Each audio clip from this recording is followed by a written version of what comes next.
Anyone can buy a property and rent it out, but not anyone can make money from day one and grow that investment portfolio. Well, I recently visited seasoned property investor and founder of Real Estate Investor magazine, Neil Peterson, at his Cape Town office, where he shed some light on the do's and don'ts of a successful buy-to-let property investment strategy.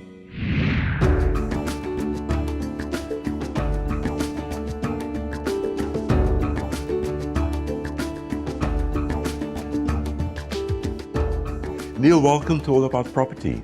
Thank you, Cornelius. Wonderful to be here. Now, we're going to be chatting about buy-to-let property investment strategies. Yes. Do you want to give us a very brief overview of what other property investment strategies exist? So first of all, there's residential, Okay. then there's commercial, and then thirdly, there's offshore. So if we start going into residential, because that's where everybody starts. And that's pretty much the focus here as well. Absolutely. So generally, the most well-known strategy is the buy-to-let strategy. Yes. And buy-to-let is it's really just a British term, and what it really means is that you buy a property to rent out. That's what it really is.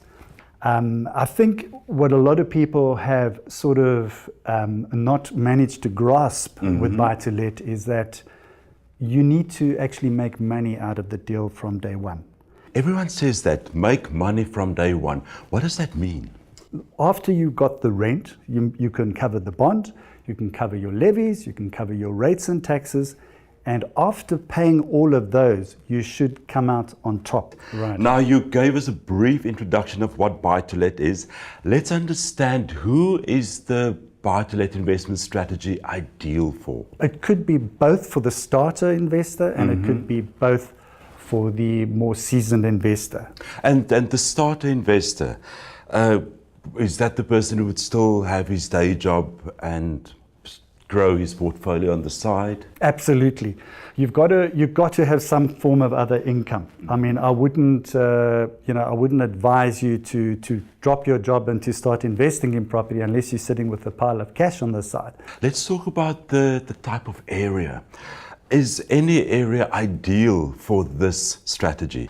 I suggest, if you are an investor, is to focus and hone in on one particular area.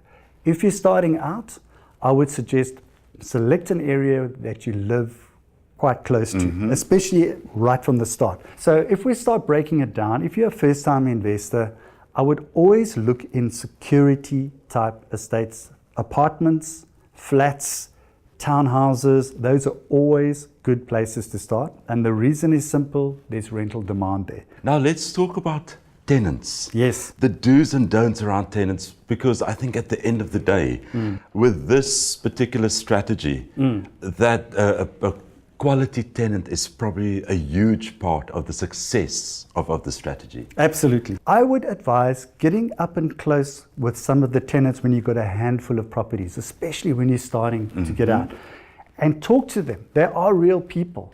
You know, we almost have this sort of like, distance from them where we say, okay, we've checked you out, the credit is fine and all that. And we need to do those things. I'm not saying don't do it, but that's what we need to do. I mean, you've got to be careful of anybody that's going to pay you cash, for example.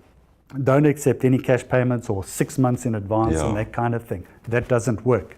So you've got to go through all those processes. However, you also have to be smart in terms of how you manage that tenant, and have a discussion with them. And if, the tough economic times, we cannot just willingly just push up our rentals whenever we can. And that will allow you to keep your tenant and to keep a happy tenant and one that will pay you all the time. Now, Neil, let's talk about financing this buy-to-let property. Do you advise we get a bond? Or do you buy the property cash? Or do you advise against it? No, I think you must leverage as much as you can, because you want to put down as little as possible. Once again, use the bank's money as much as you possibly can. Absolutely. I think you must put some kind of deposit down, whatever it is, up to 10%. I mean, if you can get away with it, that's great. But the most important thing is, what is the cash flow looking like? Is it positive or is it negative? Do you have any key learnings that you can share with us? The first thing is you've got to take action. You know, some people, they just think things are going to fall into their lap. You've got to go out there, you've got to be proactive. You've got to talk to people, you've got to find the deals. You've got to network with like-minded people. You've got to build a team around. You've got to talk, and you've got to negotiate, and you've got to hustle a bit. If you don't have money, find a way that you can get a piece of a deal, that you can buy and sell a deal.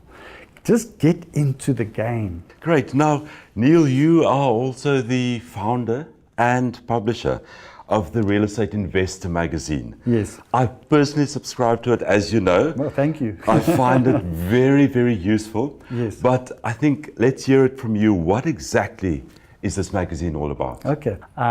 I realized that people needed to be educated. I had some kind of success, and I wanted to share that success. And I thought everybody deserves it. Everybody really does. So I needed to find a mechanism how I could get the message out there. And then we launched in September 2007, and the rest is pretty much all history. Well, when I contacted Neil to invite him onto the show, I said to him, why don't we give away a 1-year subscription to one viewer? Absolutely. And Neil said, well, why don't we give away 3 1-year subscriptions? So 3 of you can win a 1-year subscription to the Real Estate Investor magazine. All you have to do is SMS Property Investor to 41703.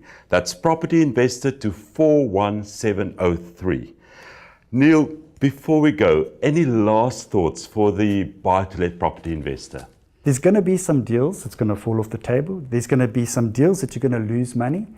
And I say to everybody, just keep it going.